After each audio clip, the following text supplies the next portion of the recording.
ಶುಭ ಮಧ್ಯಾಹ್ನ ಎಲ್ಲರಿಗೂ. ಇವತ್ತು ನಾವು ಒಂದು ಹೊಸ ಪಾಠವನ್ನ ಪರಿಚಯ ಮಾಡ್ಕೊಳ್ತಾ ಇದ್ದೀವಿ. ಆ ಪಾಠ ಪ್ರಾರಂಭ ಮಾಡೋದಕ್ಕಿಂತ ಮುಂಚೆ ನಿಮ್ಗೊಂದು ಚಿಕ್ಕ ಕಥೆ ಹೇಳ್ತೀನಿ. ಆ ಕಥೆನ ಎಲ್ಲರೂ ಕೇಳಿದ್ದಾರೆ, ಎಲ್ಲರೂ ಚಿಕ್ಕ ವಯಸ್ಸಿನಲ್ಲೇ ಕೇಳಿರುವಂತಹ ಕಥೆ. ಒಬ್ಬ ಪ್ರಾಮಾಣಿಕ ವ್ಯಕ್ತಿಯ ಕಥೆ ಇರುತ್ತೆ. ಒಂದೂರಲ್ಲಿ ಒಬ್ಬ ಕಟ್ಟಿಗೆಯನ್ನ ಮಾರಿ ಜೀವನ ಮಾಡ್ತಕ್ಕಂತ ಒಬ್ಬ ಕೂಲಿಯವನಿದ್ದ, ಕೆಲಸಗಾರ ಇದ್ದ. ಈ ಚಿತ್ರದಲ್ಲಿ ಕಾಣ್ತಾ ಇದೆಯಲ್ಲ, ಚಿಕ್ಕ ಪುಟ್ಟ ಮರಗಳನ್ನ ಗುಡ್ಡಕ್ಕೆ ಹೋಗಿ ಕಡಿದು ಆ ಕಟ್ಟಿಗೆ ತಂದು ಅದನ್ನ ಮಾರಾಟ ಮಾಡಿ ಏನ್ ಮಾಡ್ತಾ ಇದ್ದ, ಅವನ ಜೀವನವನ್ನ ಮಾಡ್ತಾ ಇದ್ದ, ಸಾಗಿಸ್ತಾ ಇದ್ದ. ಒಂದ್ಸರಿ ನದಿ ತೀರದಲ್ಲಿ ಒಂದು ಮರ ಇತ್ತು. ಆ ಮರವನ್ನ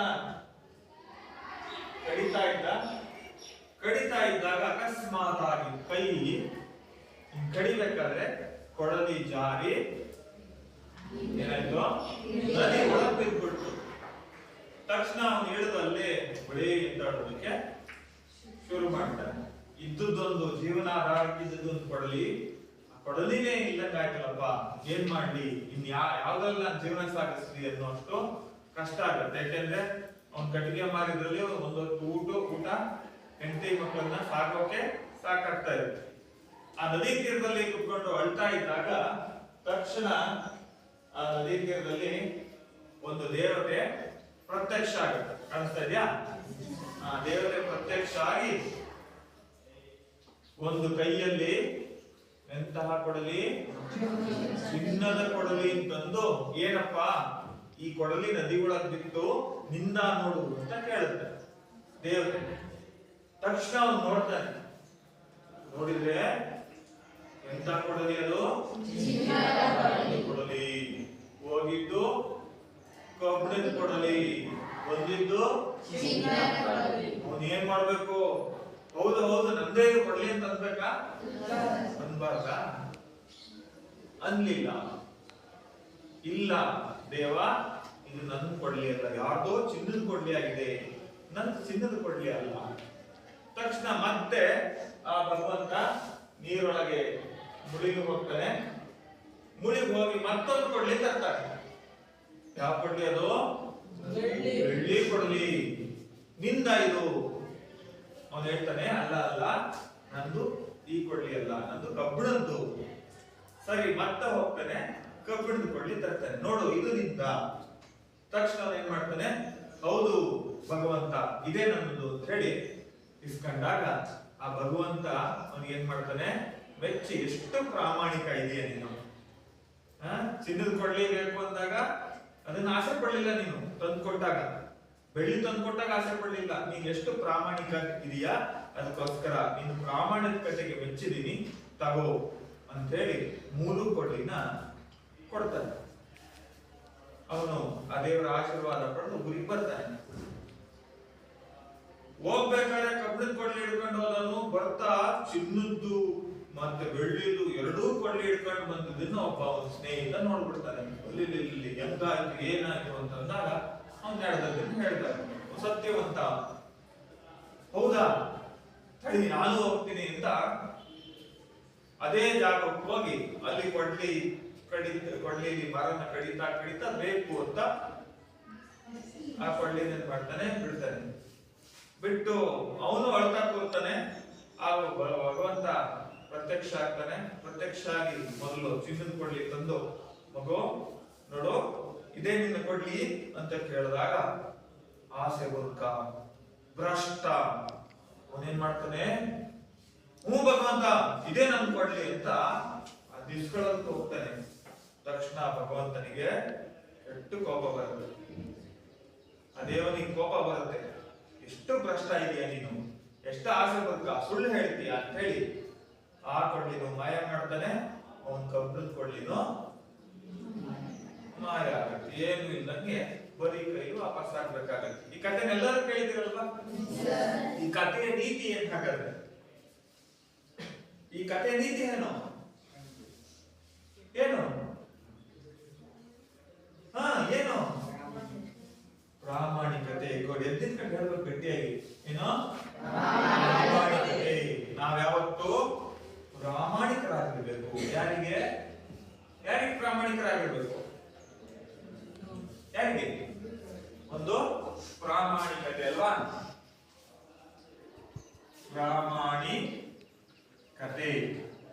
ಆಮೇಲೆ ಏನ್ ಪ್ರಾಮಾಣಿಕತೆ ಅಂತ? ಏನು? ಕದಿಬಾರ್ದು, ಮೋಸ ಮಾಡಬಾರ್ದು, ಸುಳ್ಳು ಹೇಳಬಾರ್ದು, ಧರ್ಮದ ಪ್ರಕಾರ ನಡ್ಕೋಬೇಕು ಅಲ್ವಾ? ಆಮೇಲೆ ಮತ್ತೇನ್ ಸಾರುತ್ತೆ ಈ ಕತೆ? ಮತ್ತೇನ್ ಸಾರುತ್ತೆ? ದುರಾಸೆ ಪಡಬಾರ್ದು. ಮಾಡಬಾರ್ದು, ದುರಾಸೆ ಪಡಬಾರದು. ಆಮೇಲೆ ಸತ್ಯವನ್ನ ಹೇಳಬೇಕು. ಸತ್ಯವನ್ನ ಹೇಳಬೇಕು. ಯಾವಾಗಲೂ ಸತ್ಯವನ್ನ ನುಡಿಬೇಕು. ಸತ್ಯವಂತಿಕೆ ಬೆಳೆಸ್ಕೋಬೇಕು. ಆಮೇಲೆ ಅಲ್ವಾ, ಪರರ ವಸ್ತು ಪಾಷಾಣ ಅಂತ ಹೇಳ್ತಾರೆ. ಪರರ ವಸ್ತು ಪಾಷಾಣ. ಈಗ ಲೋಕಾರೂಢಿಯಂತೆ ಕೆಲವರು ಮಾತನಾಡೋದನ್ನು ನೋಡಿದ್ರಲ್ವಾ? ಪಾಪಿಗಳ ಸಂಖ್ಯೆ ಜಾಸ್ತಿ ಆಯ್ತಪ್ಪ, ಸರಿಯಾದ ಕಾಲಕ್ಕೆ ಮಳೆ ಬೆಳೆ ಏನು ಆಗ್ತಾ ಇಲ್ಲ. ಹಾಗೆ ಮುಂದುವರೆದು ಮತ್ತು ಮಾತಾಡ್ತಾರೆ ಮಳೆ ಬೆಳೆ ಆದ್ರೆ. ನಿಮ್ಮಂತ 4 ಪುಣ್ಯವಂತರು ಇದಾರಪ್ಪ, ಅದಕ್ಕೆ ಸಕಾಲಕ್ಕೆ ಒಳ್ಳೆ ಮಳೆ ಬೆಳೆ ಆಗ್ತಾ ಇದೆಯಪ್ಪ ಅಂತಾನು ಹೇಳ್ತಾರೆ. ಯಾರನ್ನು ಕಂಡಾಗ? ಸತ್ಯವಂತರನ್ನು ಕಂಡಾಗ, ಧರ್ಮದ ಪ್ರಕಾರ ನಡೆಯೋರನ್ನು ಕಂಡಾಗ, ಮೋಸ ಮಾಡದೇ ಇರೋರನ್ನು ಕಂಡಾಗ ಅಲ್ವಾ? ಹಿಂದಿನ ಕಾಲದಲ್ಲೆಲ್ಲ ಮಳೆ ಬೆಳೆ ಚೆನ್ನಾಗ್ ಆಗ್ತಾ ಇತ್ತಲ್ವಾ? ಹಿಂದಿನ ಕಾಲದಲ್ಲೆಲ್ಲ ಮನುಷ್ಯ ಅಷ್ಟು ಸ್ವಾರ್ಥಿ ಆಗಿರ್ಲಿಲ್ಲ ಅಲ್ವಾ? ಎಷ್ಟು ಪ್ರಾಮಾಣಿಕತೆಯಿಂದ ನಡ್ಕೊಳ್ತಾ ಇದ್ರು ಅನ್ನೋದಕ್ಕೆ ನಾವಿವತ್ತು ಒಂದು ಪಾಠವನ್ನ, ಹಿಂದಿನ ಕಾಲದ ಪ್ರಜೆಗಳಲ್ಲಿದ್ದಂತಹ ನಿಷ್ಠೆಯ ಬಗೆಗಿನ ಪಾಠವನ್ನ ನಾವಿವತ್ತು ಅಭ್ಯಾಸ ಮಾಡ್ತಾ ಇದ್ದೀವಿ. ಆ ಪಾಠದ ಹೆಸರೇ ಯಾವುದು? ಪ್ರಜಾನಿಷ್ಠೆ. ಇದನ್ನ ಬರೆದಂತವರು ಸಾಶಿ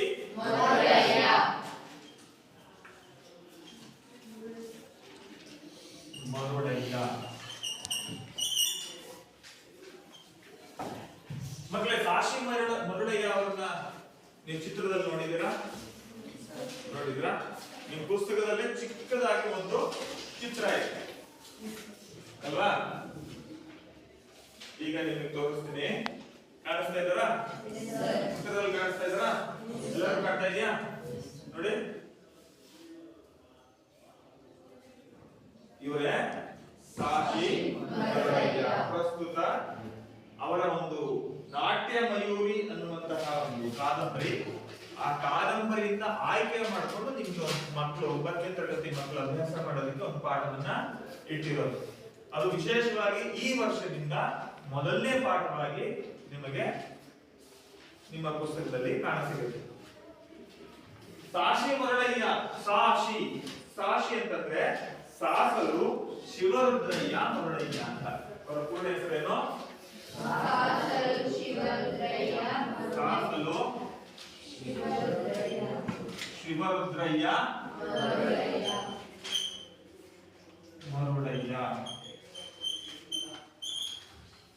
ಸಾಸಲು ಅಂದ್ರೆ ಇಲ್ಲೇ ನಮ್ ಸಿರಿಗೆರೆ ಹತ್ರ ಒಂದು ಸಾಸಲು ಬರುತ್ತೆ, ಅದಲ್ಲ. ಈ ಸಾಸಲು ಅಲ್ಲ, ಬೀದರ್ಗ ಸಾಸಲು ಅಲ್ಲ. ಸಾಸಲು ಅಂದ್ರೆ ಯಾವುದು? ತುಮಕೂರು ಜಿಲ್ಲೆ ಚಿಕ್ಕನಾಯಕನಹಳ್ಳಿ ಸಮೀಪ ಬರುತ್ತೆ. ತುಮಕೂರು ಜಿಲ್ಲೆ ಚಿಕ್ಕನಾಯಕನಹಳ್ಳಿ ಸಮೀಪ ಬರ್ತಕ್ಕಂಥ ಸಾಸಲು. ಆ ಗ್ರಾಮದಲ್ಲಿ ಜನಿಸಿದ್ದು ಎಷ್ಟರಲ್ಲಿ? 28 ಜನವರಿ 1933. 28 ಜನವರಿ 1931ರಲ್ಲಿ ಜನಿಸಿದ್ದು. ಅವರ ತಂದೆ ಹೆಸರಿನ ಜೊತೆಗೆ ಯಾವುದು ಶಿವರುದ್ರಯ್ಯ ಅಂತೇಳಿ, ತಾಯಿ ಹೆಸರು ಸಿದ್ದಮ್ಮ ಅಂತ.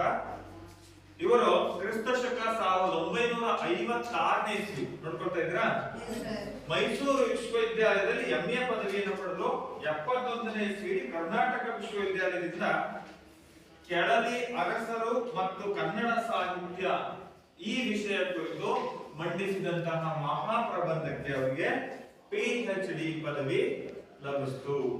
PhD ಅಂದ್ರೆ ಏನು ಅಂತ ಹೇಳ್ತೀರಾ? PhD ಏನ್ PhD ಅಂದ್ರೆ ಗೊತ್ತಿಲ್ವಾ? Doctor of philosophy. ಒಂದು ಪ್ರಬಂಧವನ್ನ ವಿಶ್ವವಿದ್ಯಾಲಯಗಳಿಗೆ ಮಂಡಿಸಿದಾಗ ಆ ವಿಶ್ವವಿದ್ಯಾಲಯಗಳು ಆ ಪ್ರಬಂಧಕ್ಕೆ ಮಾನ್ಯತೆ ನೀಡಿದಾಗ, ಆ ಸಂಶೋಧನಾ ಲೇಖನಕ್ಕೆ ಮಾನ್ಯತೆ ನೀಡಿದಾಗ ಒಂದು ಪದವಿ ಕೊಡ್ತಾರೆ, ಅದೇ ಡಾಕ್ಟರೇಟ್. ಏನದು? ಡಾಕ್ಟರೇಟ್. ಎರಡು ರೀತಿ ಡಾಕ್ಟರ್ ಇದ್ದಾರೆ. ಒಂದು ನಮಗೆ ರೋಗ ಬಂದಾಗ ವೈದ್ಯರ ಹತ್ರ ಹೋಗ್ತೀವಿ, ಅವರನ್ನು ಆಂಗ್ಲ ಭಾಷೆಯಲ್ಲಿ ಡಾಕ್ಟರ್ ಅಂತ ಕರಿತೀವಿ. ಅದು ಡಾಕ್ಟರ್, ಇದು ಡಾಕ್ಟರೇಟ್. ಡಾಕ್ಟರೇಟ್ ಅಂದ್ರೆ ಅತ್ಯುನ್ನತ ಪದವಿ, ವಿಶ್ವವಿದ್ಯಾಲಯಗಳು ಕೊಡುವಂತ ಅತ್ಯುನ್ನತ ಪದವಿ. ವಿಷಯವನ್ನ ಮಂಡಿಸಿ ಪ್ರಬಂಧಕ್ಕೆ ಮನ್ನಣೆ ಪಡೆಯೋದ್ರ ಮೂಲಕನೂ ಡಾಕ್ಟರೇಟ್ ಪಡಿಬಹುದು. ನೀವು ಕೂಡ ಡಾಕ್ಟರೇಟ್ ಪಡಿಬಹುದು. ಆವಾಗಲೇ ನಿಮ್ಮ ಹೆಸರೇನಾಗುತ್ತೆ, ನಿಮ್ಮ ಹೆಸರಿನ ಮುಂದೆ ಡಾಕ್ಟರ್ ಅಂತ ಸೇರಿಸ್ತಾರೆ. ಈಗ ಹಾಗಾದ್ರೆ ರಾಜ್ಕುಮಾರ್ ಅವರು ಯಾವ ಪ್ರಬಂಧ ಮಂಡಿಸಿದ್ರು? ವಿಷ್ಣುವರ್ಧನ್ ಯಾವ ಪ್ರಬಂಧ ಮಂಡಿಸಿದ್ರು? ಮತ್ತೆ ಕೆಲ ಕವಿಗಳು ಯಾವ ಪ್ರಬಂಧ ಮಂಡಿಸಿದ್ರು? ಕೆಲವು ರಾಜಕಾರಣಿಗಳು ಯಾವ ಪ್ರಬಂಧ ಮಂಡಿಸಿದ್ರು? ಇಲ್ಲ. ಡಾಕ್ಟರೇಟ್ ಅನ್ನು ಇನ್ನೊಂದಕ್ಕೂ ಕೊಡಬಹುದು. ಯಾವುದಕ್ಕೆ? ಒಂದು ಕ್ಷೇತ್ರದಲ್ಲಿ ಮಾಡಿದಂತಹ ವಿಶೇಷ ಸಾಧನೆಗೂ ಕೂಡ ಡಾಕ್ಟರೇಟ್ ಅನ್ನು ಕೊಡಬಹುದು. ರಾಜ್ಕುಮಾರ್ ಅವರ ಕಲಾ ಸೇವೆ ಪರಿಗಣಿಸಿ ಡಾಕ್ಟರೇಟ್ ಅನ್ನು ನೀಡಿದರು. ರಾಜಕಾರಣಿಗಳು ಅನೇಕರು, ಮತ್ತೆ ಗುರುಗಳಿಗೂ ಕೂಡ ಡಾಕ್ಟರೇಟ್ ಸಿಕ್ಕಿದೆ. ಸಮಾಜ ಸೇವೆಗೂ ಕೂಡ, ಅತ್ಯುನ್ನತ ಸಮಾಜ ಸೇವೆ ಮಾಡಿದಂತಹ ಅನೇಕ ಗುರುಗಳಿಗೂ ಕೂಡ ಡಾಕ್ಟರೇಟ್ ಸಿಕ್ಕಿದೆ. ನಮ್ಮ ಪೂಜ್ಯರು ಕೂಡ ಡಾಕ್ಟರ್ ಶಿವಮೂರ್ತಿ ಶಿವಾಚಾರ್ಯ ಮಹಾಸ್ವಾಮಿಗಳವರು.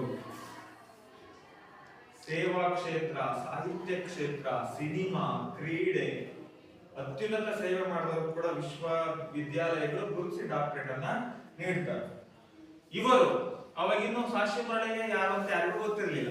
ಆಗ ಕೆಳದಿ ಅರಸರು ಮತ್ತು ಕನ್ನಡ ಸಾಹಿತ್ಯ, ಯಾವುದು? ಕೆಳದಿ ಅರಸರು ಮತ್ತು ಕನ್ನಡ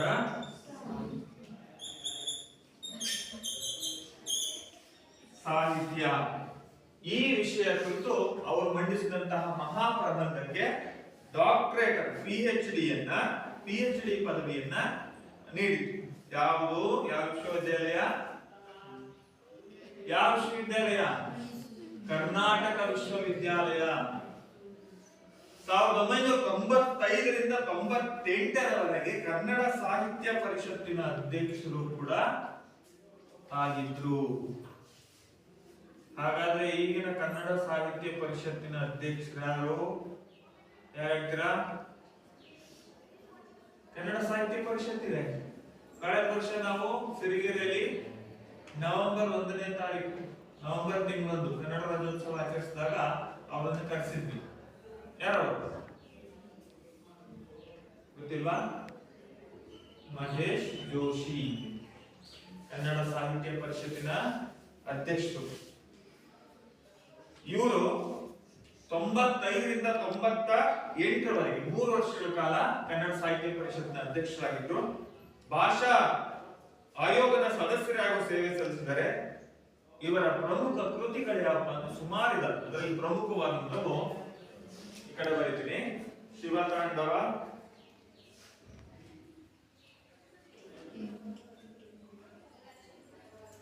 ಕೆಂಗನಕಲ್ಲು,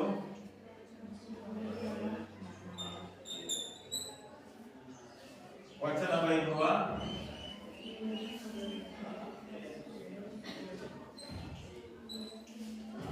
ಮತ್ತೆ ನೆಲದ ಸೊಗಡು,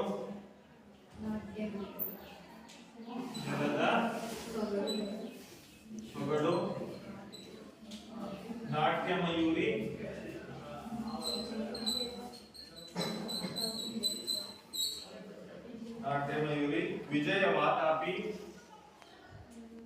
ವಿಜಯ ವಾತಾಪಿ, ಇನ್ನು ಸುಮಾರು ಕಾವ್ಯ ರೂಪಸಿ, ಕಾವ್ಯ ರೂಪಸಿ, ಪುರುಷ ಸಿಂಹ, ಪುರುಷ ಸಿಂಹ, ಇನ್ನು ಅನೇಕ ಕೃತಿಗಳನ್ನ ಇವರು ರಚನೆ ಮಾಡಿದ್ದಾರೆ. ಒಂದೊಂದಕ್ಕೆ ಸಂಬಂಧಪಟ್ಟಂತವು ಸಾಹಿತ್ಯದ ಪ್ರಕಾರಗಳು ಬರ್ತಾವಲ್ಲ, ಅಂತ ಸಾಹಿತ್ಯದ ಪ್ರಕಾರಗಳಿಗೆ ಸಂಬಂಧಪಟ್ಟವು. ಈಗ ಉದಾಹರಣೆ ವಚನ ವೈಭವ ಅಂತಿದೆ. ವಚನ ವೈಭವ ಅನ್ನೋದೇನದು ಒಂದು ಸಂಶೋಧನಾ ಪ್ರಬಂಧ. ನೆಲದ ಸೊಗಡು ಅಂತಿದೆ. ಈ ನೆಲದ ಸೊಗಡು ಒಂದು ಕಥಾ ಸಂಕಲನ, ಕಥೆಗಳ ಗುಚ್ಛ. ಇನ್ನು ನಾಟ್ಯ ಮಯೂರಿ ಇದೆ, ಇದೇನಿದು ಕಾದಂಬರಿ. ಹಾಗೆ ವಿಜಯ ವಾತಾಪಿ ಇದೆ, ಈ ಕೃತಿ ನಾಟಕ. ಹಿಂಗೆ ಎಲ್ಲ ಸಾಹಿತ್ಯದ ವಿವಿಧ ಪ್ರಕಾರಗಳ ಕೃತಿಗಳನ್ನ ಶ್ರೀಯುತರು ಬರೆದಿದ್ದಾರೆ.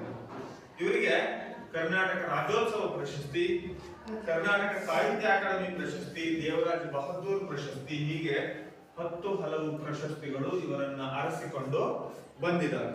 ಅಂತ ಶ್ರೀಯುತರು 5 ಫೆಬ್ರವರಿ 2016ನೇ ಅಂದ್ರೆ ಇಲ್ಲಿಗಿಂತ 8 ವರ್ಷ ಹಿಂಚೆ ಅವರು ವಿಧಿವಶರಾದರು. ಪ್ರಸ್ತುತ ಈ ಗದ್ಯ ಭಾಗವನ್ನ ಅವರ ನಾಟ್ಯ ಮಯೂರಿ ಎನ್ನುವಂತಹ ಕಾದಂಬರಿಯಿಂದ, ನಾಟ್ಯ ಮಯೂರಿ ಎನ್ನುವ ಕಾದಂಬರಿಯಿಂದ ಆಯ್ಕೆ ಮಾಡಿ ನಿಮಗೆ ಇಟ್ಟಿದ್ದಾರೆ. ಅದೇ ಪ್ರಜಾ ನಿಷ್ಠೆ. ಈ ಕಾದಂಬರಿ ಯಾವ ಮನೆತನಕ್ಕೆ ಸಂಬಂಧಪಟ್ಟಂತಪ್ಪ ಅಂತಂದ್ರೆ, ಹೊಯ್ಸಳರು ಗೊತ್ತಲ್ವ ನಿಮಗೆ? ಹೊಯ್ಸಳರು ಗೊತ್ತಾ? ಇತಿಹಾಸದಲ್ಲಿ ಓದೇ ಇಲ್ವಾ? ಆದ್ರೆ ಹೆಂಗಪ್ಪ, ಯಾವ್ಯಾವ ರಾಜಮನೆತನಗಳು ಗೊತ್ತಾಗದ ನಿಮ್ಗೆ? ಒಂದೊಂದೇ ಹೇಳ್ತೀರಾ? ಕ್ವಿಕ್, ಬೇಗ ಬೇಗ ಹೇಳ್ಬೇಕು. ಹಾ ಹೇಳಪ್ಪ, ಹೇಳ.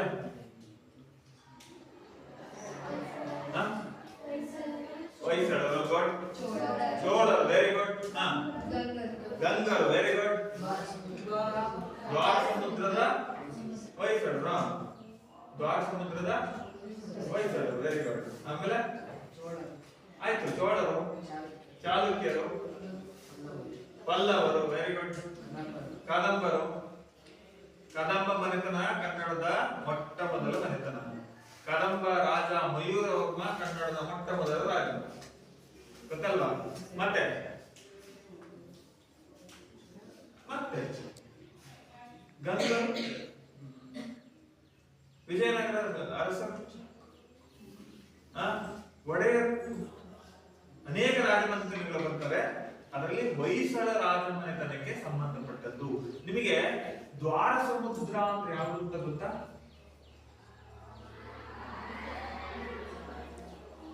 ದ್ವಾರ ಸಮುದ್ರ ಇದು ಹಳೆ ಹೆಸರು, ದ್ವಾರ ಸಮುದ್ರ. ಈಗ ದ್ವಾರ ಸಮುದ್ರಕ್ಕೆ ಹೊಸ ಹೆಸರು ಏನಂತಿದೆ ಅಂತ ಗೊತ್ತಾ? ಗೊತ್ತಾ ಇಲ್ಲ? ಗೊತ್ತಿಲ್ಲ. ವೇಲಾಪುರಿ ಅಂದ್ರೆ ಗೊತ್ತಾ ನಿಮಗೆ? ವೇಲಾಪುರಿ ದ್ವಾರ ಸಮುದ್ರ. ಒಂದು ವೇಲಾಪುರಿ, ಇನ್ನೊಂದು ದ್ವಾರ ಸಮುದ್ರ. ಸಾಮಾನ್ಯವಾಗಿ ಈ ಎರಡು ಸ್ಥಳಗಳನ್ನು ನೀವು ನೋಡಿದ್ದೀರ. ಈ ಎರಡು ಸ್ಥಳಗಳನ್ನ ನೋಡಿದ್ದೀರಿ ನೀವು. ಆದ್ರೆ ಇವು ಪುರಾತನ ಹೆಸರುಗಳು. ಈಗ ಇವು ಬೇರೆ ಹೆಸರಿನಲ್ಲಿದ್ದಾವೆ. ವೇಲಾಪುರಿ ಅಂತ ಎಲ್ಲೋ ಒಂದೊಂದ್ ಕಡೆ ಪ್ರಯೋಗ ಆಗುತ್ತೆ ಹೊರತು ಭಾಗಶಃ ಪ್ರಯೋಗ ಆಗೋದು ಬೇಲೂರು ಅಂತ. ಏನಂತ? ವೇಲಾಪುರಿ ಅಂದ್ರೆ ಯಾವರು? ಬೇಲೂರು. ದ್ವಾರ ಸಮುದ್ರ ಅಂತ ಯಾವರು? ಅದು ಪಕ್ಕದಾಗಿ 17 ಕಿಲೋಮೀಟರ್. ಯಾವುದು? Very good. ಯಾವುದು? ಹಳೇಬೀಡಿಗೆ ಹಿಂದಿನ ಕಾಲದಲ್ಲಿ ಅಂದ್ರೆ ಹೊಯ್ಸಳರ ಕಾಲದಲ್ಲಿ ದ್ವಾರ ಸಮುದ್ರ ಅಂತ ಕರೀತಾ ಇದ್ರು. ಬೇಲೂರಿಗೆ ವೇಲಾಪುರಿ ಅಂತ ಕರೀತಾ ಇದ್ರು ಅಷ್ಟೇ. ಈಗಿನ ಹೆಸರುಗಳು ಬೇಲೂರು, ಹಳೆಬೀಡು.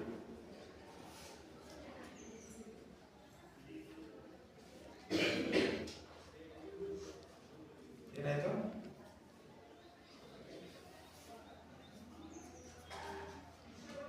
ಯಾರೋ ಹೇಳ್ದಲ್ವಾ ದ್ವಾರ ಸಮುದ್ರ ಅಂತ ಹೇಳ.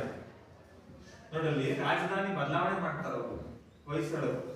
ಬೇಲೂರಿಂದ ದ್ವಾರ ಸಮುದ್ರಕ್ಕೆ ರಾಜಧಾನಿನ ಬದಲಾವಣೆ ಮಾಡ್ತಾರೆ. ಹಂಗಾಗಿ ದ್ವಾರ ಸಮುದ್ರದ ಹೊಯ್ಸಳರು ಅಂತಲೂ ಬರುತ್ತೆ.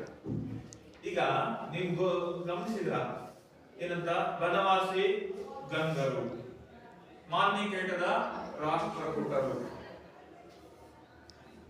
ವಿಜಯನಗರದ ಅರಸರು, ಮೈಸೂರಿನ ಒಡೆಯರು, ಹಿಂಗೆಲ್ಲ ಬರ್ತಾವ. ಊರುಗಳ ಹೆಸರು ಬರ್ತಾವ. ಯಾಕೆ ಬರ್ತಾವೆ?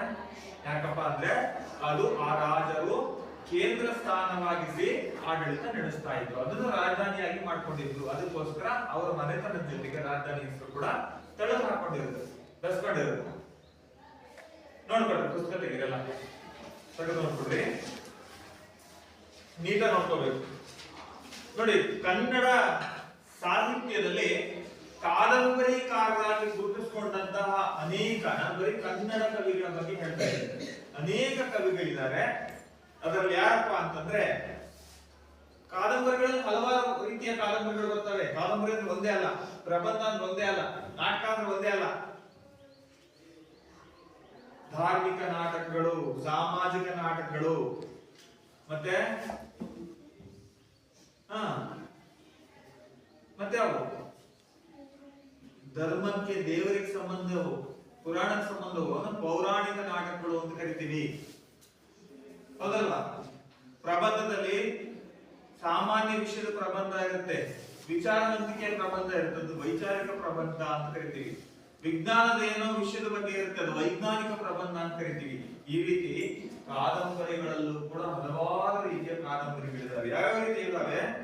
ಕೆಲವನ್ನ ನಾವು ಕೌಟುಂಬಿಕ ಕಾದಂಬರಿಗಳು ಅಂತ ಕರಿತೀವಿ, ಕುಟುಂಬಕ್ಕೆ ಸಂಬಂಧಪಟ್ಟದ್ದು. ಇನ್ನು ಕೆಲವನ್ನ ಸಾಮಾಜಿಕ ಕಾದಂಬರಿಗಳು ಅಂತ ಕರಿತೀವಿ, ಸಮಾಜದ ಸ್ವಾಸ್ಥ್ಯಕ್ಕೆ ಸಂಬಂಧಪಟ್ಟದ್ದು. ಇನ್ನು ಕೆಲವು ಐತಿಹಾಸಿಕ ಕಾದಂಬರಿ ಅಂತ ಕರಿತೀವಿ. ಇದ್ಯಾವ್ದು ಸಂಬಂಧಪಟ್ಟದ್ದು? ಯಾವ್ದು ಸಂಬಂಧಪಟ್ಟದ್ದು? ಇತಿಹಾಸಕ್ಕೆ. ಈಗ ಇದು ಕಾದಂಬರಿ ಯಾವ್ದು ಸಂಬಂಧಪಟ್ಟದ್ದು? ಇತಿಹಾಸಕ್ಕೆ ಸಂಬಂಧಪಟ್ಟದ್ದು. Very good. ಮತ್ತೆ ಕೆಲವನ್ನ ಪೌರಾಣಿಕ ಕಾದಂಬರಿಗಳು ಅಂತ ಕರಿತೀವಿ. ಇದ್ಯಾವ್ದು ಸಂಬಂಧಪಟ್ಟದ್ದು? ಪುರಾಣಕ್ಕೆ, ದೇವತೆಗಳಿಗೆ, ದೇವರುಗಳಿಗೆ. ವೈಚಾರಿಕ ಪ್ರಬಂಧಗಳು ಇದು ವಿಚಾರವಂತಿಕೆಗೆ ಅಥವಾ ವಿಜ್ಞಾನಕ್ಕೆ.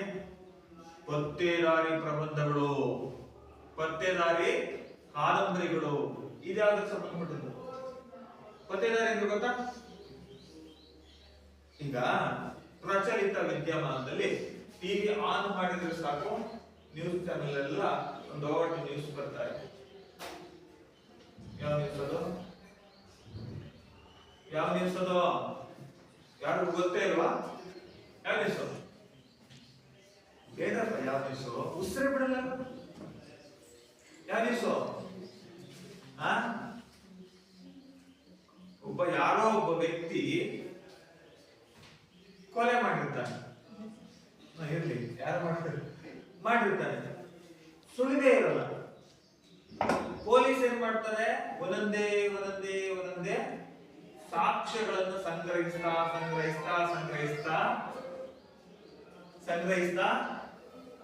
ಹೋಗ್ತಾರೆ. ಆ ಸಾಕ್ಷ್ಯಗಳ ಮೂಲಕ ಕೊನೆಗೆ ಯಾರು ಸಿಗ್ತಾರೆ? ಆರೋಪಿ ಸಿಗ್ತಾನೆ. ಇಂತಹ ಸುಳಿವುಗಳ ಆಧಾರಿತವಾದಂತಹ ಕಾದಂಬರಿಗಳಿಗೆ ಪತ್ತೇದಾರಿ ಕಾದಂಬರಿ ಅಂತ ಕರಿತೀವಿ. ನೋಡಿ, ನಮ್ಮ ಕನ್ನಡದಲ್ಲಿ, ಕನ್ನಡ ಸಾಹಿತ್ಯದಲ್ಲಿ ಬಿ ವೆಂಕಟಾಚಾರ್ಯರು, ಗುಲ್ವಾಡಿ ವೆಂಕಟರಾಯರು, ಪಟ್ಟಿ ಮಾಡ್ಕೋಬೇಕು, ಬರ್ಕೊಡ್ರಿ. ಯಾರು? B Venkatacharya, Gulvadi Venkataraya, Kerur Vasudevacharya, M S. ಪುಟ್ಟಣ್ಣ, ಕುವೆಂಪು, ಶಿವರಾಮ್ ಕಾರಂತ, ಅನಕೃ. ಏನನ್ನಕೃ ಅಂದ್ರೆ ಆನ ಕೃಷ್ಣರಾಯರು ಅಂತ. ಅನಕೃ ಅನ್ನೋದು ಅವ್ರ ಕಾವ್ಯನಾಮ. ಹಾಗೆ Tarasu Subbarao, Basavaraja Kattimani, Niranjana, S L. Bhyrappa, P. Lankesh, G V. Iyer, Triveni ಅನ್ನೋದು ಕಾವ್ಯನಾಮ. ಅವ್ರಿಗೆ ತ್ರಿವೇಣಿ ಅಂತಲೇ ಎಲ್ಲರಿಗೂ ಚಿರಪರಿಚಿತ. ನಿಜವಾದ ಹೆಸರು ಗೊತ್ತಿಲ್ಲ. ಅವ್ರ ನಿಜವಾದ ಹೆಸರು ಭಾಗೀರಥಿ ಅಂತೇಳಿ, ಆದ್ರೆ ಎಲ್ಲರೂ ಅವ್ರನ್ನ ತ್ರಿವೇಣಿ ಅಂತೇಳಿ. ಈಗ ಕನ್ನಡದಲ್ಲಿ ಹೆಸರಾಂತ ಕವಿ ಯಾರಪ್ಪ? ಹೆಸರಾಂತ ಕವಿ ಯಾರು? ಹೇಳು. ಕುವೆಂಪು. ಅವ್ರ ಹೆಸರೇನು? ನಿಜವಾದ ಹೆಸರೇನು?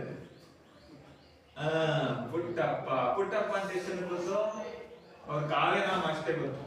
ಕುವೆಂಪು ಅಂದ್ರೆ ಗೊತ್ತು, ನಂಗೆ ತ್ರಿವೇಣಿ ಅಂದ್ರೆ ಗೊತ್ತು, ಭಾಗೀರಥಿ ಅಂದ್ರೆ ಗೊತ್ತಿಲ್ಲ. ಭಾಗೀರಥಿ ಅವ್ರ ನಿಜವಾದ ಹೆಸರು, ಇದು ಕಾವ್ಯನಾಮ. ಹಾಗೆ ಎಂ.ಕೆ. ಇಂದಿರಾ, ಗೀತಾ ನಾಗಭೂಷಣ ಮೊದಲಾದ ಪ್ರಮುಖ ಕಾದಂಬರಿಕಾರರನ್ನು ನಾವು ಕನ್ನಡ ಸಾಹಿತ್ಯದಲ್ಲಿ ನೋಡಬಹುದು. ಡಾಕ್ಟರ್ ಸಾಶಿ ಮರುಳಯ್ಯ ಅವರ ನಾಟ್ಯ ಮಯೂರಿ ಎನ್ನುವಂತಹ ಕಿರು ಕಾದಂಬರಿ, ತುಂಬಾ ದೊಡ್ಡದಲ್ಲ, ಕಿರು ಕಾದಂಬರಿಯನ್ನ ವಿಷ್ಣುವರ್ಧನ ಹೊಯ್ಸಳದೊರೆ ಮತ್ತೆ ಆತನ ಮಡದಿ ಶಾಂತಲಾದೇವಿ ಇದನ್ನ ಕುರಿತು ಬರೆದವರದಾಗಿದ್ದು, ಇದರಲ್ಲಿ ಪ್ರಮುಖ ವ್ಯಕ್ತಿಯಾಗಿ ಕಾಣಸಿಗುವಂತಹ ಶಾಂತಲೆ ಪ್ರಜೆಗಳ ಮೇಲೆ ಇಟ್ಟಿರುವಂತಹ ನಿಷ್ಠೆ, ಕಾಳಜಿ, ಇದನ್ನ ಮತ್ತೆ ಪ್ರಜೆಗಳು ಸ್ವಾರ್ಥ ರಹಿತವಾಗಿ ರಾಜ್ಯದ ಅಭಿವೃದ್ಧಿಗೆ ಎಷ್ಟು ಶ್ರಮಿಸ್ತಾ ಇದ್ರು. ಒಂದು ದೇಶದ ಏಳಿಗೆ ಯಾರನ್ನ ಅವಲಂಬಿಸಿರುತ್ತೆ? ಅಲ್ಲಿನ ರಾಜಕಾರಣಿಗಳನ್ನೆಲ್ಲ, ಅಲ್ಲಿನ ಅಧಿಕಾರಿಗಳನ್ನೆಲ್ಲ, ಯಾರನ್ನ? ಪ್ರಜೆಗಳನ್ನ. ಎಲ್ಲಿ ಪ್ರಜೆಗಳು ಜಾಗೃತರಾಗಿರ್ತಾರೋ, ಎಲ್ಲಿ ವಿವೇಕ ಇರುವಂತಹ ಪ್ರಜೆಗಳು ಇರ್ತಾರೋ, ನನ್ನ ದೇಶಕ್ಕೆ ನಾನು ಏನಾದ್ರೂ ಕೊಡುಗೆ ಕೊಡಬೇಕು ಅನ್ನುವ ಮನಸ್ಥಿತಿಯ ಪ್ರಜೆಗಳು ಇರ್ತಾರೋ, ಅಲ್ಲಿ ಮಾತ್ರ ದೇಶದ ಪ್ರಗತಿ ಸಾಧ್ಯ. ನನಗೇನ್ ಸರ್ಕಾರ ಕೊಟ್ಟಿದೆ, ನನಗೇನ್ ದೇಶ ಕೊಟ್ಟಿದೆ, ನನಗೇನ್ ಲಾಭ ಸಿಗುತ್ತೆ ಅಂತ ಆಲೋಚನೆ ಮಾಡೋ ಪ್ರಜೆಗಳಿದ್ದ ದೇಶಗಳು ಇವತ್ತೇನಾಗಿದ್ದಾವೆ ಅಂತ ನೋಡಿದಿರಲ್ವ ನೀವು? ನೋಡಿದಿರಿ. ಇವತ್ತು ಆರ್ಥಿಕ ಹಣದೊಬ್ಬರ ಅಂತ ದೇಶಗಳಲ್ಲಿ ಜಾಸ್ತಿ ಆಗಿದೆ. ಅಗತ್ಯ ವಸ್ತುಗಳ ಬೆಲೆಗಳು ಜಾಸ್ತಿ. ಅವ್ರು ಯಾಕಂದ್ರೆ ಲಾಭ ನಿರೀಕ್ಷೆ ಮಾಡ್ತಾರೆ. ದೇಶಕ್ಕೆ ನಾನು ಏನಾದ್ರು ಕೊಡ್ಬೇಕು ಅಂತ ಬಯಸಲ್ಲ, ದೇಶದಿಂದ ನಾನು ಏನ್ ಪಡಿಬೇಕು ಅಂತ ಬಯಸ್ತಾರೆ, ನನಗೆ ಉಚಿತವಾಗಬೇಕು ಅಂತ ಬಯಸ್ತಾರೆ. ಅಂತಹ ಪ್ರಜೆಗಳಿದ್ರೆ ಖಂಡಿತವಾಗಿಯೂ ಆ ದೇಶ ಆರ್ಥಿಕವಾಗಿ ದಿವಾಳಿ ಆಗುವುದು. ಇವತ್ತು ಅನೇಕ ದೇಶಗಳು, ಪಾಕಿಸ್ತಾನದಂತಹ ದೇಶಗಳು, ಶ್ರೀಲಂಕಾ, ಬಾಂಗ್ಲಾದೇಶ, ಇಂತಹ ದೇಶಗಳು ಆರ್ಥಿಕವಾಗಿ ಅಧಪತನವನ್ನು ಕಾಣ್ತಾ ಇದ್ದಾವೆ. ಕಾರಣ ಏನು? ದುಡಿಯೋ ಮನಸ್ಸಿನ ಪ್ರಜೆಗಳು ಬೇಕು. ದೇಶದ ಪ್ರಗತಿ, ರಾಜ್ಯದ ಅಭಿವೃದ್ಧಿಯ ಆಲೋಚನೆ ಇರುವಂತಹ ಪ್ರಜೆಗಳು ಬೇಕು. ಅಂತಹ ಪ್ರಜೆಗಳು ಎಲ್ಲಿ ಸಿಗ್ತಿದ್ರು? ನಮ್ಮ ಕರ್ನಾಟಕದ ಅನೇಕ ರಾಜಮನೆತನಗಳ ಆಳುತ್ತಿದ್ದಂತಹ ಜನರು ಅವರಾಗಿರ್ತಾ ಇದ್ರು. ಅಂತಹ ಪ್ರಜಾ ಅನುರಾಗಿ ರಾಜರಾಗಿರ್ತಾ ಇದ್ರು. ಅಷ್ಟೇ ರಾಜಭಕ್ತಿ ಹೊಂದಿರ್ತಕ್ಕಂಥ ಪ್ರಜೆಗಳಿರ್ತಾ ಇದ್ರು. ಹಾಗಾಗಿ ಅನೇಕ ರಾಜಮನೆತನಗಳು ಒಂದು ದೊಡ್ಡ ಹೆಸರನ್ನ ಮಾಡಿದ್ದೆ ಸಾಧ್ಯ ಆಗಿರೋದು. ನೋಡ್ಕೊಳ್ಳಿ ಪುಸ್ತಕದ ಸ್ವಲ್ಪ. ಹೊಯ್ಸಳ ಸಾಮ್ರಾಜ್ಯದ ಪ್ರಗತಿಯನ್ನು ಕಂಡ ಪರರಾಜರ ಕಣ್ಣುಗಳು ಕಿಸುರಾದವು. ಗೊತ್ತಿಲ್ಲದೆ ಇರೋ ಶಬ್ದ, ಆ ಶಬ್ದವನ್ನ ಏನ್ ಮಾಡ್ಬೇಕು? ಪೆನ್ಸಿಲ್ ಅಲ್ಲಿ ಅಡಿಗೆರೆ ಎಳಿಬೇಕು. ಆಂಗ್ಲ ಭಾಷೆಯಲ್ಲಿ ಅಂಡರ್ಲೈನ್ ಮಾಡಬೇಕು. ಅಡಿಗೆರೆ ಎಳಿಬೇಕು. ಆಮೇಲೆ ಕೇಳಬೇಕು. ದಿನೇ ದಿನೇ ಪ್ರವರ್ಧಮಾನಕ್ಕೆ ಬರುತ್ತಿರುವ ವಿಷ್ಣುವರ್ಧನ ಭೂಪಾಲನನ್ನು ಬಡಿಯಬೇಕೆಂದು ಶತ್ರು ರಾಜರುಗಳ ಅನೇಕರು ಹವಣಿಸುತ್ತಿದ್ದರು. ಅವರಲ್ಲಿ ಚೋಳ ಮಂಡಲದ ಕುಲೋತ್ತುಂಗ ಪ್ರಮುಖನಾದವನು. ಗಂಗರ ತಲಕಾಡು ಅವನ ಸ್ವಾಧೀನದಲ್ಲಿತ್ತು. ಅಲ್ಲಿ ಆದಿಯಮ ಎಂಬುವನನ್ನು ರಾಜ ಪ್ರತಿನಿಧಿಯಾಗಿ ನೇಮಿಸಿದ್ದನು. ಕುಲೋತ್ತುಂಗ ಪ್ರಚಂಡ ಆಶಾವಾದಿ, ಅಖಂಡ ಭರತಖಂಡದ ಒಡೆತನವನ್ನು ಬಯಸುತ್ತಿದ್ದ ದುರಾಶಾ ಪಿಶಾಚಿ. ಪುಸ್ತಕ ನೋಡಪ್ಪ. ಹೊಯ್ಸಳ ಸಾಮ್ರಾಜ್ಯವನ್ನು, ಸರಿ ಇದೆ ಪ್ರಿಂಟ್? ಹೊಯ್ಸಳ ಸಾಮ್ರಾಜ್ಯವನ್ನು ಸರಿಯಾ? ಹೊಯ್ಸಳ ಸಾಮ್ರಾಜ್ಯವನ್ನು ತನ್ನ ವಶ ಮಾಡಿಕೊಳ್ಳಲೆಂದು ಆಶಿಸಿ ಆದಿಯಮನನ್ನು ಪ್ರಚೋದಿಸಿ ದ್ವಾರ ಸಮುದ್ರದ ಮೇಲೆ ಕಳುಹಿಸಿದ. ಆದಿಯಮ ಮೊದಲು ಗಡಿನಾಡುಗಳಲ್ಲಿ ಚಿಕ್ಕ ಪುಟ್ಟ ದಾಳಿಗಳನ್ನು ನಡೆಸುತ್ತಿದ್ದವನು. ಒಂದು ದೊಡ್ಡ ದಂಡಯಾತ್ರೆಯನ್ನು ಕೈಗೊಂಡ. ಇದನ್ನು ಗುಪ್ತಚಾರರಿಂದ ತಿಳಿದ ಹೊಯ್ಸಳೇಶ್ವರನು ಸಕಲ ಸೇನಾ ಸಮೇತನಾಗಿ ಯುದ್ಧಕ್ಕೆ ಸನ್ನದ್ಧನಾಗಲೇಬೇಕಾಯಿತು. ಶಕವರ್ಷ 1038ನೆಯ ದುರ್ಮುಖಿ ನಾಮ ಸಂವತ್ಸರದ ಆಶ್ವಯುಜ ಶುದ್ಧ ದಶಮಿಯಂದು ದ್ವಾರ ಸಮುದ್ರದ ಸೇನೆ ತಲಕಾಡಿನ ಕಡೆಗೆ ಜೈತ್ರ ಯಾತ್ರೆ ಹೊರಟಿತು. ಮಳವಳ್ಳಿ ಮುಡುಕುತೊರೆಗಳ ಬಳಿಯಲ್ಲಿ ಘನಘೋರ ಯುದ್ಧ ನಡೆದು ಹೊಯ್ಸಳರ ಕೈ ಮೇಲಾಗಿ ಚೋಳ ಸೇನೆ ಕಂಗಾಲಾಯಿತು. ಆದಿಯಮ ಯುದ್ಧದಲ್ಲಿ ಮಡಿದ ಅವನ ಸತ್ತ ಸುದ್ದಿ ತಿಳಿಯುತ್ತಲೇ ಚೋಳ ಸೇನೆ ದಿಕ್ಕಾಪಾಲಾಗಿ ಓಡಿತು. ತಲಕಾಡ ಕೋಟೆ ಸುಲಭವಾಗಿ ವಿಷ್ಣುವರ್ಧನ ಭೂಪಾಲನ ಕೈವಶವಾಯಿತು. ಸಮಸ್ತ ಸೇನೆಯು ತಲಕಾಡುಗೊಂಡನಿಗೆ ಜಯವಾಗಲಿ ಎಂದು ಜೈಕಾರ ಹಾಕಿತು. ಹಲವರು ತಲಕಾಡು ನಗರವನ್ನು ಲೂಟಿ ಮಾಡಬೇಕೆಂದು ಇಚ್ಛಿಸಿದರು. ಆದರೆ ವಿಷ್ಣುವರ್ಧನ ಭೂಪಾಲ ಅದಕ್ಕೆ ಆಸ್ಪದ ಕೊಡಲಿಲ್ಲ. ಕೆಚ್ಚದೆ ಕಟ್ಟಾಳುಗಳೇ, ಇದು ನಮ್ಮ ವಿಜಯದ ದಿನವೆಂದು ತಿಳಿದು ಮೈಮರೆಯಬಾರದು. ಇದು ನಮ್ಮ ಸತ್ವ ಪರೀಕ್ಷೆಯ ಸಮಯವೂ ಹೌದು. ಆದ್ದರಿಂದ ಎಷ್ಟೇ ಸ್ಥಾನಮಾನ ಪದವಿ ಪ್ರಶಸ್ತಿಗಳು ಲಭಿಸಲಿ, ಮಾನವ ತನ್ನ ಮಾನವೀಯ ಗುಣಗಳನ್ನು ಮಾತ್ರ ಗಾಳಿಯಲ್ಲಿ ತೂರಿ ಬಿಡಬಾರದು. ಸೆರೆ ಸಿಕ್ಕ ಸೈನಿಕರ ಮೇಲೆ ದೌರ್ಜನ್ಯ ನಡೆಸುವುದು ಯೋಧ ಧರ್ಮ ಅಲ್ಲ. ಸೋತ ಸಾಮ್ರಾಜ್ಯವನ್ನು ಲೂಟಿ ಮಾಡುವುದು ಯುದ್ಧ ಧರ್ಮವಲ್ಲ. ಆ ಕಾರಣ ನೀವೆಲ್ಲರೂ ತಲಕಾಡವರನ್ನು ತಮ್ಮವರೆಂದೇ ತಿಳಿದು ನಡೆಸಿಕೊಳ್ಳಿ. ಅವರ ಮನೋಭೀತಿಯನ್ನು ದೂರ ಮಾಡಿ ಶಾಂತಿ ಸ್ಥಾಪನೆ ಮಾಡಿ 4 ದಿನಗಳಾದ ಮೇಲೆ ರಾಜಧಾನಿಗೆ ಹಿಂದಿರುಗೋಣ. ಪ್ರಜಾಪಾಲಕನಾದ ವಿಷ್ಣುವರ್ಧನ ಭೂಪಾಲನ ಮಾತುಗಳು ಎಲ್ಲರಿಗೂ ಹಿಡಿಸಿತು. ಅವನ ಇಚ್ಛೆಯನ್ನು ಮಹಾಮಂತ್ರಿ ಗಂಗರಾಜರು, ದಂಡಾಧೀಶ ತುಂಗದೇವನು ಅನುಮೋದಿಸಿದರು. ಇತ್ತ ರಾಜಧಾನಿಯಲ್ಲಿ ಸಂರಕ್ಷಕಳಾಗಿ ನಿಂತಿದ್ದ ದೇವತೆ ಎಂದರೆ ಮಹಾರಾಣಿ ಶಾಂತಲಾದೇವಿ. ಅವಳಿಗೆ ನೆರವು ನೀಡುವುದಕ್ಕೆ ನೇಮಿತನಾಗಿದ್ದವನು ಯುವರಾಜ ಕುಮಾರ ಉದಯಾದಿತ್ಯ. ಯುದ್ಧಕ್ಕಾಗಿ ಸಮಸ್ತ ಸೇನೆಯು ರಾಜ್ಯದಿಂದ ದೂರ ಹೋದಾಗ ಪಕ್ಕದ ಪಾಳೆಯಗಾರರು ದುಷ್ಟರು ದೊಂಬಿ ಹೇಳುವುದು ಸಹಜ. ಆದರೆ ಮಹಾರಾಣಿಯವರು ದಂಡವನ್ನು ಹಿಡಿದು ಕುಳಿತಿರುವುದನ್ನು ಕೇಳಿದ ಕೂಡಲೇ ಯಾವ ಗದ್ದಲವೂ ಕೇಳಿ ಬರದಾಯಿತು. ಮಹಾರಾಣಿ ಪರಿಸ್ಥಿತಿಯನ್ನು ಗೂಢಚಾರರಿಂದ ತಿಳಿಯುತ್ತಿದ್ದಳು. ಆಗಾಗ ತಾನೂ ವೇಷ ಮರೆಸಿಕೊಂಡು ದೇಶದ ಒಳಭಾಗಗಳಲ್ಲಿ ಸಂಚರಿಸಿ ಬರುತ್ತಿದ್ದಳು. ಅಲ್ಲಿ ನಿಲ್ಸೆ ಒಂದು 5 ನಿಮಿಷ ಮನಸ್ಸಿನಲ್ಲೇ ಓದ್ಕೋಬೇಕು. ಸಂದೇಹಗಳಿದ್ರೆ ಕೇಳ್ಕೋಬೇಕು. ಆಯ್ತಾ? ಓದ್ಕೊಡು 5 ನಿಮಿಷ ಬಾಯ್ಬಿಟ್ಟು ಓದ್ಕೊಡು.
ಪ್ರಜಾನಿಷ್ಠೆ ಸಾಶಿ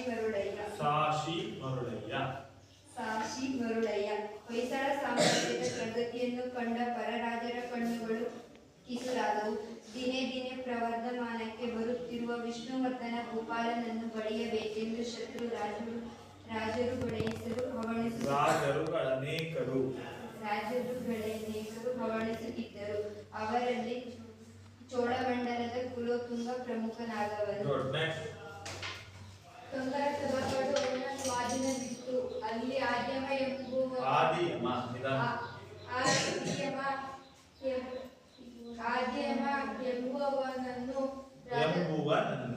ಎಂಬುವನನ್ನು ರಾಜ ಪ್ರತಿನಿಧಿಯಾಗಿ ನೇಮಿಸಿದ್ದನು. ಕುಲತುಂಗ ಪ್ರಚಂಡ ಆಶಾವಾದಿ ಅಖಂಡ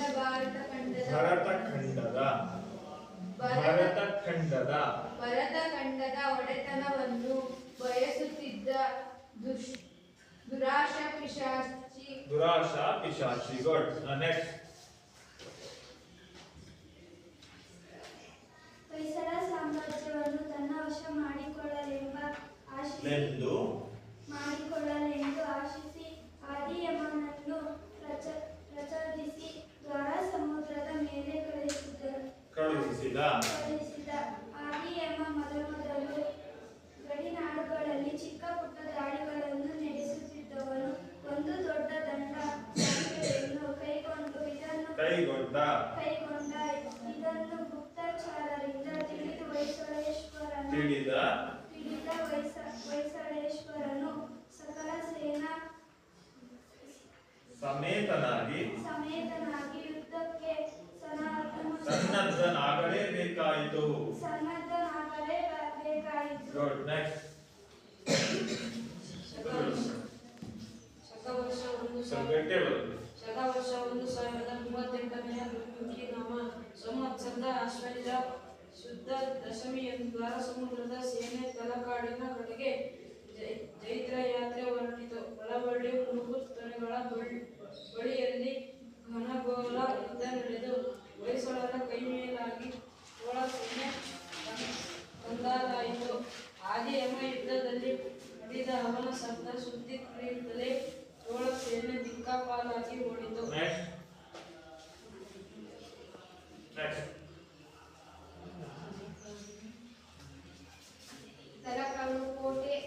ತಲಕಾಡು ಕೋಟೆ ಸುಲಭವಾಗಿ ವಿಷ್ಣುವರ್ಧನ ಭೂಪಾಲ ಕೈವಶವಾಗಿತ್ತು. ಸಮಸ್ತ ಸೇನೆಯು ತಲಕಾಡು ತುಂಡನಿಗೆ ಜಯವಾಗಲಿ ಎಂದು ಜೈಕಾರ ಹಾಕಿತು. ತಲಕಾಡು ನಗರವನ್ನು ಲೂಟಿ ಮಾಡಬೇಕೆಂದು ಇಚ್ಛಿಸಿದರು. ಆದರೆ ವಿಷ್ಣುವರ್ಧನ ಭೂಪಾಲ ಅದಕ್ಕೆ ಆಸ್ಪದ ಕೊಡಲಿಲ್ಲ. ಕೆಚ್ಚೆದೆಯ ಕಟ್ಟಾಳುಗಳೇ. ನೋಡಿ, ಈಗ ಇದು ವಿಷ್ಣುವರ್ಧನ ಸೈನಿಕರಿಗೆ ಹೇಳಿದ್ದೀರಾ. ಇನ್ಯಾರಾದ್ರೂ ಈಗ ಒಂದು 2 ನಿಮಿಷ ಕಾಲಾವಕಾಶ ಕೊಡ್ತೀನಿ, ಅದನ್ನು ಓದ್ಕೊಂಡು ಅದೇನ್ ಸಂಭಾಷಣೆ ಇದೆಯೋ ಇಲ್ಲಿ ಬಂದು ಹೇಳೋದು, ಅದೊಂದು ಚಟುವಟಿಕೆ. ಸರಿನಾ? ಬೇಗ 2 ನಿಮಿಷ ಕೊಡ್ತೀನಿ ಟೈಮ್ ಕಾಲಾವಕಾಶ ಸುಳ್ಳೋದು. ಹೇಳಿ.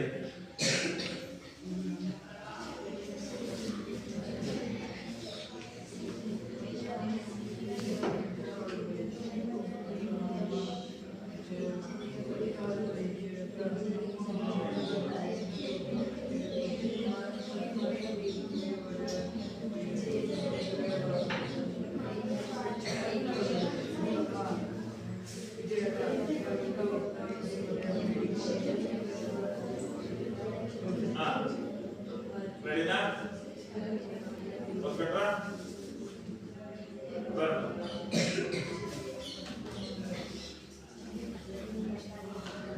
ವಾಯ್ಸಲ್ಲಿ ಯಾರು ಮಾಡ್ತಾರೆ? ರೆಡಿ ಏನಪ್ಪ?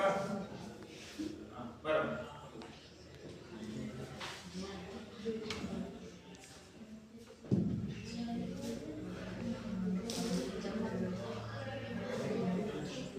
ನೋಡಿ, ಈಗ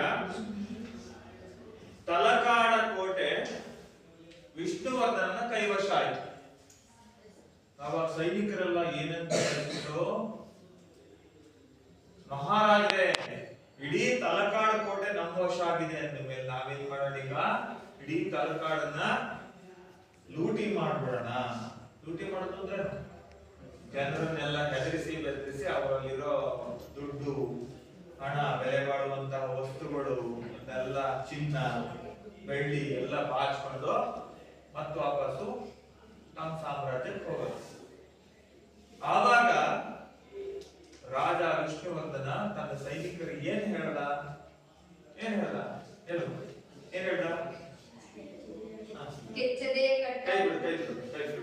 ಹೇಳು. ಕೆಚ್ಚದೆ, ಸುಮ್ಮನೆ ಕೈ ತೋರಿಸ್ಕೊಂಡು ಹೇಳು. ಕೆಚ್ಚದೆಯ ಕಟ್ಟಾಳುಗಳೇ, ಇದು ನಮ್ಮ ವಿಜಯದ ದಿನವೆಂದು ತಿಳಿದು ಮೈಮರೆಯಬಾರದು.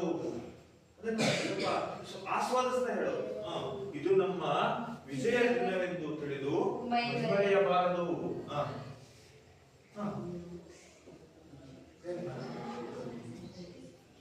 ಮುಂದೆ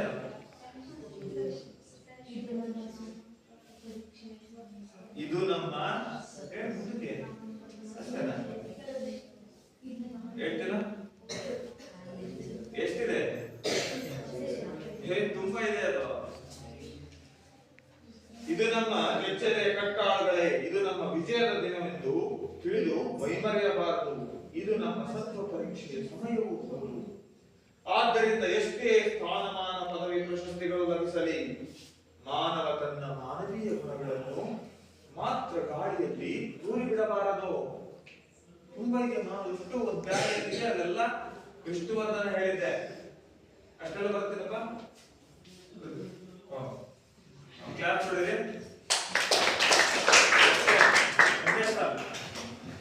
ಒಂದೇ ಸಾಲ ಅದನ್ನ ಅಭಿನಯ ಮಾಡ್ಕೊಂತ ಹೇಳ್ಬೇಕು. ಯಾವಾಗ? ಮುಂದಿನ ತರಗತಿಯಲ್ಲಿ ಬಂದಾಗ ಅದು ಒಂದು ಚಟುವಟಿಕೆ. ನೋಡ್ಕೊಳ್ರಿ ಪದ್ಯ. ಯಾವುದೋ ಪಾಠ. ಈ ಪಾಠದಲ್ಲಿ ಯಾವ್ದಾದ್ರು ಒಂದು ಪದಕ್ಕೆ ಅರ್ಥ ಗೊತ್ತಾಗ್ಲಿಲ್ವಾ? ಯಾವ್ದು ಗೊತ್ತಾಗ್ಲಿಲ್ಲ? ಕುಲೋತ್ತುಂಗ ಹೇಗೆ ಬಿಡಿಸೋದು? ಯಾರು ಬಿಡಿಸ್ತೀರಪ್ಪ? ಕುಲೋತ್ತುಂಗ ಬಿಡಿಸ್ತಾ ಬರ್ಕೊಂಡ್ರ?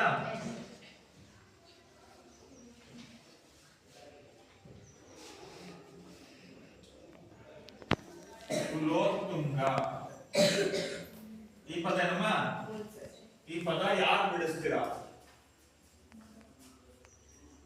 ನೀನೇ ಪ್ರಶ್ನೆ ಕೇಳಿದ್ದಲ್ಲ, ನೀನೇ ಬಿಡಿಸ್ತೀಯ, ನಿನಗೆ ಉತ್ತರ ಗೊತ್ತಾ? Very good. ಬಾ.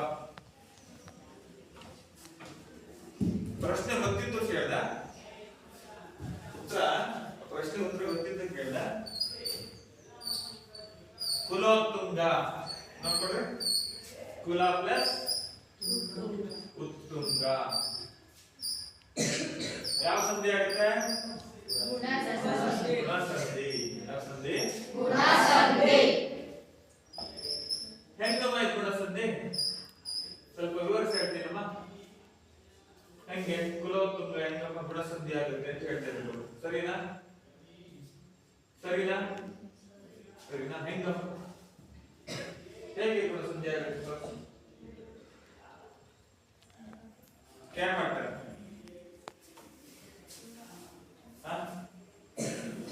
ಗುಣಸಂಧಿ ಆಗುತ್ತೆ. ಸರಿ, ಅದು ಹೇಗೆ ಅಂತ ಯಾರು ಮಾಡ್ತೀರಾ? ಗೊತ್ತಿಲ್ವಾ? ಕುಲ ಪೂರ್ವ ಪದದ ಕೊನೆಯಲ್ಲಿ ಯಾವ ಅಕ್ಷರ ಇದೆ? ಆ ಇದೆ. ಉತ್ತರ ಪದದ ಮೊದಲಲ್ಲಿ ಯಾವ ಅಕ್ಷರ ಇದೆ? ಹೂ ಇದೆ. ಸಂಧಿ ಕಾರ್ಯ ನಡೆದ ನಂತರ ಇಲ್ಲಿ ಇಲ್ಲದೆ ಇರುವ ಯಾವ ಅಕ್ಷರ ಇಲ್ಲಿ ಬಂದಿದೆ? ಓ. ಗುಣಸಂಧಿ ಅದನ್ನೇ ತಾನು ಹೇಳೋದು. ಏನ್ ಹೇಳುತ್ತೆ? ಸಂಧಿ ಕಾರ್ಯ ನಡೆಯುವಾಗ ಆ ಕಾರ್ಯಗಳಿಗೆ ಈ ಕಾರ್ಯಗಳ ಪರವಾದಾಗ ಏಕಾರ ಇಲ್ಲ, ಅದು ಬಂದಿಲ್ಲ ಅಲ್ಲ, ಅದು ಬಂದು ಗುಣಸಂಧಿನೇ. ಆ ಕಾರ್ಯಗಳಿಗೆ ಉ ಅಥವಾ ಊಕಾರ ಪರವಾದಾಗ ಓಕಾರ ಇದು ಬಂದಿದೆ. ಆ ಕಾರ್ಯಗಳಿಗೆ ಋಕಾರ ಪರವಾದಾಗ ಅರ್ಕಾರ.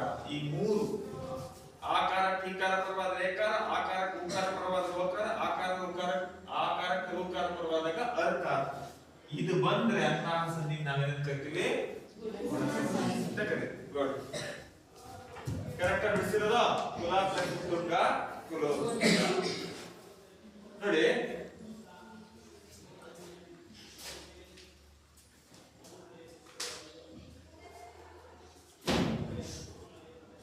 ಈ ಚಿತ್ರ ಕಾಣ್ತಾ ಇದೆಯಲ್ಲ, ಇದು ಒಂದು ಕಾಲ್ಪನಿಕ ಚಿತ್ರ. ಅವಾಗ ಯಾವ ಫೋಟೋಗ್ರಾಫ್ನು ಇರಲಿಲ್ಲ. ಮೂರ್ತಿಗಳಲ್ಲಿ ಕೆತ್ತಿರೋ ಇದಾವೆ, ಇವೆಲ್ಲ ಕಾಲ್ಪನಿಕ ಚಿತ್ರ. ಆದ್ರೆ ಈ ಭಾಗದಲ್ಲಿ ಇದಾವಲ್ವಾ, ಇದೆಲ್ಲ ಇದೆ ನೋಡ್ರಿ. ಇದು ಈ ಚಿತ್ರ ಏನಿದೆ, ಈ ಚಿತ್ರವನ್ನ ಇದು ವಿಷ್ಣುವರ್ಧನ ಚಿತ್ರ ಅಂತ ನಂಬಲಾಗುತ್ತೆ. ಅಂದ್ರೆ ಕಲ್ಲಿನಲ್ಲಿ ಕೆತ್ತಿರುವ ಈ ಮೂರ್ತಿಯನ್ನು. ಇನ್ನೊಂದು ಇಲ್ಲಿದೆ ಚಿತ್ರ, ಝೂಮ್ ಹಾಕಿದ್ರೆ ಗೊತ್ತಾಗುತ್ತೆ ಅಂತ ಅನ್ಸುತ್ತೆ ಅಲ್ವಾ.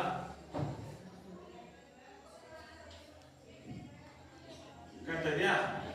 ಈ ಚಿತ್ರ ಕಾಣ್ತಾ ಇದೆಯಾ? ಈ ಚಿತ್ರ ಬಹಳ ಹೆಸರುವಾಸಿಯಾದಂತಹ ಚಿತ್ರ. ಯಾವುದು? ಏನಂತೀವಿ ಚಿತ್ರ? ಅಲ್ಲ, ಇದಕ್ಕೊಂದು ಹೆಸರಾಂತ ಹೆಸರಿದೆ, ತುಂಬಾ ಹೆಸರುವಾಸಿಯಾದಂತಹ ಹೆಸರು. ಎಲ್ಲರಿಗೂ ಗೊತ್ತು. ಯಾವ್ದ್ರಲ್ಲಿ ಮಾಡಿರೋದು ಇದನ್ನ? ಯಾವ್ದ್ರಲ್ಲಿ ಮಾಡಿರೋದು? ಕಲ್ಲಲ್ಲಿ. ಕಲ್ಲಿಗೆ ಇನ್ನೊಂದು ಹೆಸರೇನು? ಗುಡ್, ಹೇಳು ಕರೆಕ್ಟ್. ಶಿಲೆ. ಶಿಲೆಯಲ್ಲಿ ಕೆತ್ತಿರುವ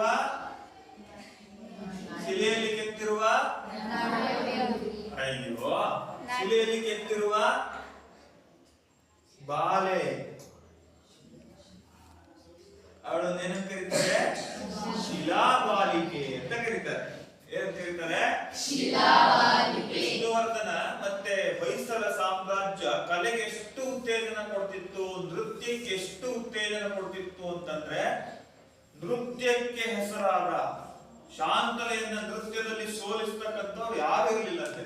ಅದಕ್ಕೆ ಶಾಂತಲೆಯನ್ನೇ ಮದುವೆ ಆಗ್ತಾನ. ಯಾರು? ವಿಷ್ಣುವರ್ಧನ. ಇದು ಶಿಲಾಬಾಲಿಕೆಯ ಚಿತ್ರ. ನೀವು ಬೇಲೂರಿಗೆ ಹಳೆ ಬೀಡಿಗೆ ಹೋದ್ರೆ ದೇವಸ್ಥಾನದ ಸುತ್ತಲೂ ಅತ್ಯದ್ಭುತವಾಗಿ ಸೂಕ್ಷ್ಮ ಕೆತ್ತನೆಗಳನ್ನ ಹೊಂದಿರುವಂತಹ ಬೇಲೂರಿನ ಶಿಲಾಬಾಲಿಕೆಯನ್ನು ನಾವು ನೋಡಬಹುದು. ಒಂದು ಚೂರು ಅದರಲ್ಲಿ ಪ್ರತಿಯೊಂದು ಶಿಲಾ ಬಾಲಿಕೆಯ ಮೂರ್ತಿಗಳು ಕೂಡ ಒಂದೊಂದು ಕಥೆಯನ್ನೇ ಹೇಳ್ತಾರೆ, ಅಷ್ಟು ಸೊಗಸಾಗಿದೆ. ಇದು ನರಸಿಂಹ.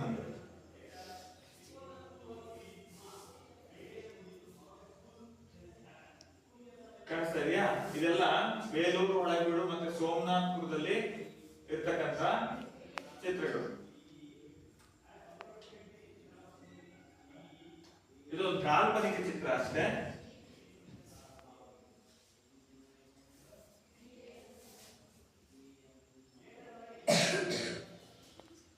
ಇಲ್ಲಿ ಕಾಣಿಸ್ತಾ ಇದೆಯಲ್ಲ,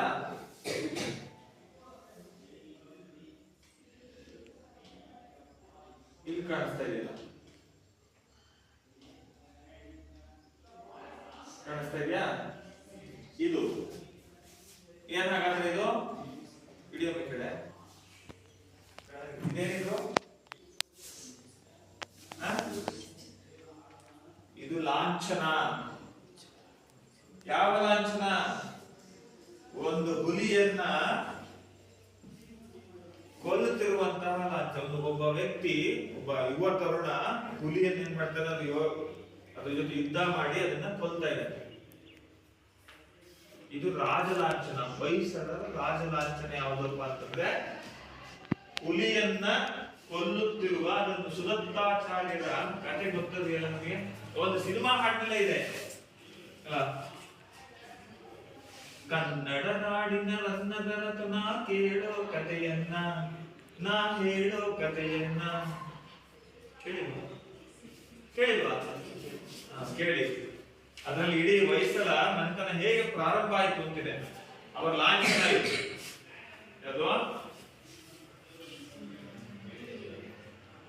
ಹುಲಿಯನ್ನ ಕೊಲ್ಲುತ್ತಿರುವಂತಹ ಒಬ್ಬ ಯುವಕನ ಚಿತ್ರ ಏನಿದೆ, ಇದು ಹೊಯ್ಸಳರ ಲಾಂಛನ. ನೋಡ್ಕೊಳ್ಳಿ. ಯಾವಾಗ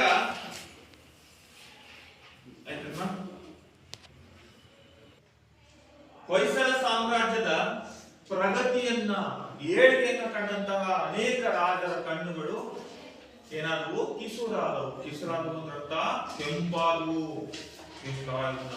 ಎಷ್ಟು ಬೇಗ ಪ್ರವರ್ಧಮಾನಕ್ಕೆ ಬಂದ, ಎಷ್ಟು ಬೇಗ ಇಡೀ ಸಾಮ್ರಾಜ್ಯದ ಎಲ್ಲೇನ ಇಷ್ಟೊಂದು ವಿಸ್ತರಿಸ್ತಾ ಇದ್ದಾನೆ. ಎಷ್ಟು ದೊಡ್ಡ ರಾಜನಾಗ್ತಾ ಇದ್ದಾನೆ ಅನ್ನೋ ಎಲ್ಲರ ಕಣ್ಣುಗಳೆಲ್ಲರೂ ಮೇಲಿದ್ವು, ಕೆಂಪಾದವು. ಆಗ ಏನಾದ್ರೂ ಮಾಡಿ ವಿಷ್ಣುವರ್ಧನ ಭೂಪಾಲನ ಸಭೆ ಬಡಿಬೇಕು ಅಂತ ಹೇಳಿ ಅನೇಕ ಶತ್ರು ರಾಜರು ಗಮನಿಸ್ತಾ ಇದ್ರು. ಆಗ ಅದರಲ್ಲಿ ಒಬ್ಬ ಚೋಳ ಮಂಡಲದ ಕುಲೋತ್ತುಂಗ ಚೋಳ ಅನ್ನೋದು ಕೂಡ ಒಬ್ಬ ಇದನ್ನು ಸೋಲಿಸಬೇಕು ಅಂತ ಗಮನಿಸ್ತಿದ್ದಂತಹ ರಾಜರಲ್ಲಿ. ಆಗ ಗಂಗರ ತಲಕಾಡಿನ ಗಂಗರು ಅಂತಾನೆ ಕರಿತೀವಿ. ತಲಕಾಡು ಗಂಗರ ರಾಜಧಾನಿಯಾಗಿತ್ತು, ಹಂಗಾಗಿ ತಲಕಾಡಿನ ಗಂಗರು ಅಂತ ಕರಿತೀವಿ. ಗಂಗರ ತಲಕಾಡು ಅವನ ಸ್ವಾಧೀನದಲ್ಲಿತ್ತು. ಅಲ್ಲಿ ಆದಿಯಮ ಎಂಬುವನನ್ನ ರಾಜಪ್ರತಿನಿಧಿಯಾಗಿ ನೇಮಿಸಿದ್ದ ಕುಲೋತ್ತುಂಗ ಚೋಳ. ಆ ಕುಲೋತ್ತುಂಗ ಪ್ರಚಂಡ ಆಶಾವಾದಿ. ಏನದು ಪ್ರಚಂಡ ಆಶಾವಾದಿ ಅಂದ್ರೆ ನಾನು ಬಹಳ ಪ್ರಬಲವಾದಂತ ಸೈನ್ಯ ಹೊಂದಿದ್ದೀನಿ, ಜಗತ್ತಿನಲ್ಲಿ ಏನ್ ಬೇಕಾದ್ರೂ ಗೆಲ್ಲುತ್ತೀನಿ ನಾನು ಅನ್ನುವಂತ ಆಸಕ್ತಿ ಹುಮ್ಮಸ್ಸಿದ್ದಂತವನು. ಅಖಂಡ ಭರತಖಂಡದ ಒಡೆತನವನ್ನು ಬಯಸುತ್ತಿದ್ದ ದುರಾಶಾ ಪಿಶಾಚಿ ಅಂದ್ರೆ ದುರಾಸೆಯ ಪಿಶಾಚಿ, ದೆವ್ವಾಗಿದ್ದ. ಯಾರು ಅಂದ್ರೆ ಅಷ್ಟು ಆಸೆಯನ್ನ ಪಡೆದಿದ್ದಂತವನಾಗಿದ್ದ. ದೆವ್ವಾಗಿದ್ದ ಅಂದ ತಕ್ಷಣ ದೆವ್ವ ಅಂತ ತಿಳ್ಕೋಬೇಡಿ, ದುರಾಶೆಯನ್ನ ಪಡ್ತಕ್ಕಂಥವನಾಗಿದ್ದ. ಈಗ ಆಸೆ ಇದ್ದವ್ರು ದೆವ್ವ ಅಂತಾರೆ ಅಂತ ಏನೋ ಕಲ್ಪನೆ ಇದೆಯಲ್ಲ, ಅದಕ್ಕ ಮಾತು ಪ್ರಚಲಿತಕ್ಕೆ ಬಂದಿದೆ. ದುರಾಶಾ ಪಿಶಾಚಿ ಹೊಯ್ಸಳ ಸಾಮ್ರಾಜ್ಯವನ್ನು ತನ್ನ ವಶ ಮಾಡಿಕೊಳ್ಳಲೆಂದು ಆಶಿಸಿ ಆದಿಯಮನನ್ನು ಪ್ರಚೋದಿಸಿ ದ್ವಾರ ಸಮುದ್ರದ ಮೇಲೆ ಕಳುಹಿಸಿದ. ಆದಿಯಮ ಮೊದಮೊದಲು ಈ ಪದದ ವ್ಯಾಕರಣ ವಿಶೇಷ ಏನು ಹೇಳ್ತಾರೆ? ಮೊದಮೊದಲು ಏನ್ ವ್ಯಾಕರಣ ವಿಶೇಷ? ಮೊದಮೊದಲು ಹೇಗಾಯ್ತು? ಈ ಪದವನ್ನು ಬಿಡಿಸಿದ್ರೆ ಮೊದಲು ಪ್ಲಸ್ ಮೊದಲು ಮೊದಮೊದಲು. ಇದನ್ನ ನಾವೇನಂತೀವಿ? ವಿರುಕ್ತಿ ಅಂತ ಕರಿತೀವಿ. ಪೆನ್ಸಿಲ್ ಬರ್ಕೋಬೇಕು, ವಿರುಕ್ತಿ. ಮೊದಲು ಚಿಕ್ಕ ಪುಟ್ಟ ದಾಳಿಗಳನ್ನು ನಡೆಸ್ತಾ ಒಂದು ದೊಡ್ಡ ದಂಡಯಾತ್ರೆಯನ್ನ ಕೈಗೊಂಡ.